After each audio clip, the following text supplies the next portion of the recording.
How are we doing tonight, everyone? You guys having a good night? Yeah. You guys having a good start to the week? Everyone, you're having a good Tuesday? Yeah.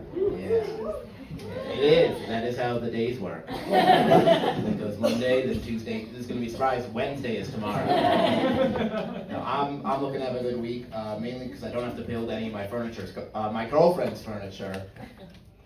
Yeah, I don't have to build a girlfriend for my furniture either. No, it's great. I hate both. No, it's great because I had to do that all of last week, and I'm not sure if you guys can tell.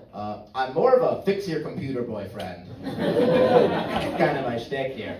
And I had to go install new blinds for her, and I went to go do them, and I got to the window, and all the drywall had rotted away on the inside. And yeah, somebody knows. Somebody's in that same exact situation. They went, oh shit. No, so what made it worse is that 30 minutes before I had gone to do that, I was like, yeah, this will be a piece of cake. Also, that dresser you need built this weekend, done. Cancel the TaskRabbit, I've got this. Not a great look, right? I did get the dresser built, though. I got that all done. And thank you. Yeah, I did the bare minimum. I built IKEA. I know how to read. No, I got it all done, and my girlfriend, after she asked me, she was like, hey, what is the girl version of doing this for you? And without thinking, I immediately responded, it's giving head. Right, so I'm having a great week. No, I did, though, just recently find out my parents are coming to town later this month, and it's going to be the first time they'll ever see me do stand-up comedy. And, yeah, I told a friend that, and he's like, Ian, are you nervous about this? That could be a lot. And I'm not really nervous, because if nobody laughs, my parents are just going to sit there and think, oh, we're doing high school again.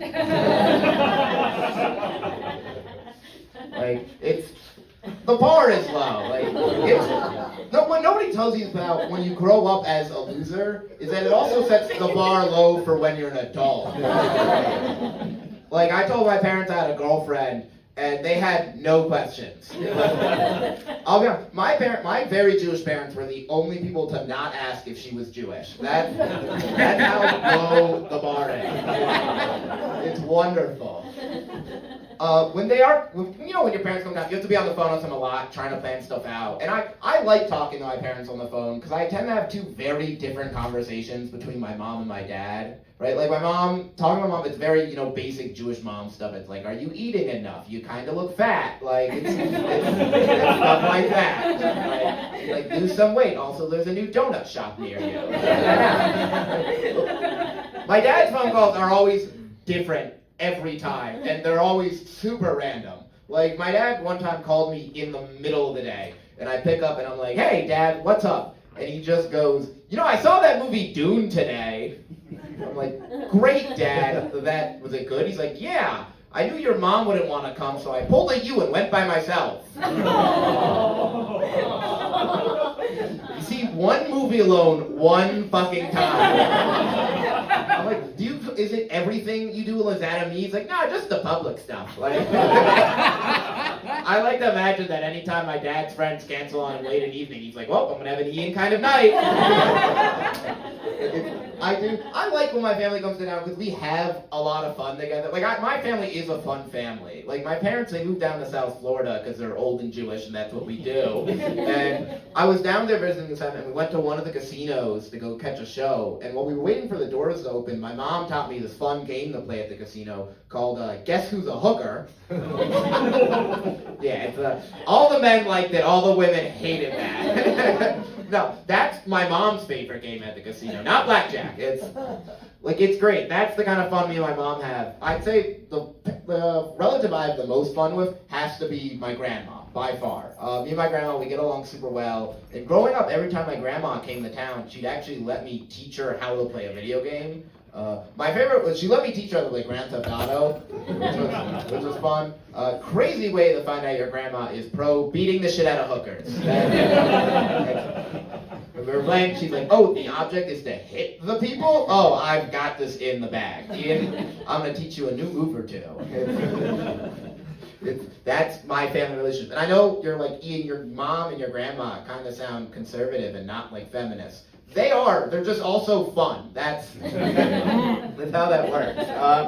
No, they're a great time. I once spent an entire week after graduating college, spent an entire week staying with my grandma in southern Florida because I just wanted to have a vacation and I didn't have any money. And so I lived with her for an entire week. It was fun, a little frustrating, because my grandma's very politically correct, very PC, all that stuff. And so we wanted to go do something down in Miami. So we were going to go to this place called Wynwood, and it's an arts district, and they have this big art exhibit called the Wynwood Walls, and it's all these walls that have been painted with murals. And my grandma at the time was like, hey, when we go down there, I read there is a George Floyd memorial wall that I want to go see. And I'm like, that's awesome.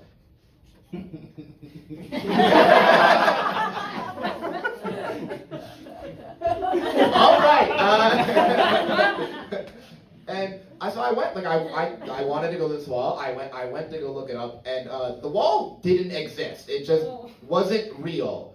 And the thing is that my grandma was kind of pre-dementia-y, so every time I would go to tell her, she would forget.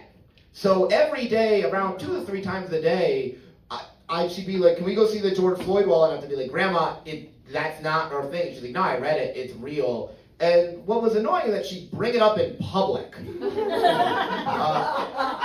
don't know if you've ever been 2 white people arguing about George Floyd in public. In southern Florida, but it's not a fun look to be.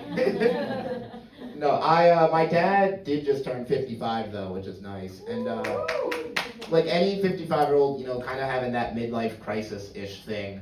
But I lucked out in a way because instead of cheating on my mom or buying a sports car, my dad just likes to buy things he doesn't need. He went out and he bought a VR headset. He's gotten sick on every boat he's ever been on. I'm like, Dad, when are you going to use this stupid headset? He's like, it'll come up. I'm like, VR doesn't come up. Nobody's ever been like, honey, get the Quest! It's a good time. No, I did just pass living here in the city for about a full year, which is fun. Thank you. When I did first move here, before I moved here, I reached out to a friend to ask her advice. And I was like, hey, Abby, moving to Chicago, what are some things I need to know? And she was like, yeah, of course, Ian. The first thing you should know is that there's a serial killer targeting men in your age demographic. And I was like, cool. Is parking a bitch? It was nuts. And all my friends who were girls were really worried about me getting murdered by this guy for some reason. And I wasn't gonna get him. He was murdering the hot ones. I'm a 6.5. It's never been better to be me. I was fine, but they were all really worried about it. And I told them, I'm like, I'm not worried about getting murdered. I am worried about being robbed because I'm out late at night doing this. I'm walking around. And one of my friends, this girl, looked at me and she's like, Ian, no one's gonna rob you. You're a man. Nobody robs men. They do! All the time! She's like, what would you even rob from a man? You don't have jewelry. And I'm like, I don't know, how about more money? For every $4 you could steal from a woman, you could be stealing 5 from a man. That's just basic math. And it's never been easier to rob us. Do you know any man who carries pepper spray? No. We don't carry any protection, condoms included, okay? It's easy right now. Let's be honest. We've made defending yourself, learning how to defend yourself, such a female thing to do. I in college went to a self-defense class, and I went there. I'm thinking, I'm learning some karate. This is gonna be fun. I was the only guy there, and it looked like I was just there to learn how to counter the self-defense. All right, I've got one more joke. I'm gonna leave you guys with this one. I love music. You guys like music? Yeah. All right, cool. My favorite song this year has easily been "Not Like Us" by Kendrick Lamar. I fucking love that song. Do you guys know that song? Yeah. What an awesome song. When I first heard it, I'm like, this song's gonna be everywhere. It's gonna be a ton of fun. And I did not expect to hear it played at a bar mitzvah. That was kind of nuts. And the thing is that once a song is played at a bar mitzvah, once it's on that playlist, it does not leave that playlist ever, right? Like in 30 years, calling Drake a pedophile will be a quintessential part of a Jewish boy becoming a man. Go to a bar mitzvah. We still play Gold Digger, okay? We love that song, all right? And now we're making fun of one of the few Jews who can say every word. It's, it's nuts. Look, the point I'm trying to get across is that you have to write a really, really good song to make all the Jews go, he's not like us, about one of our own. All right, guys, I've been Zeid. Thank you so much.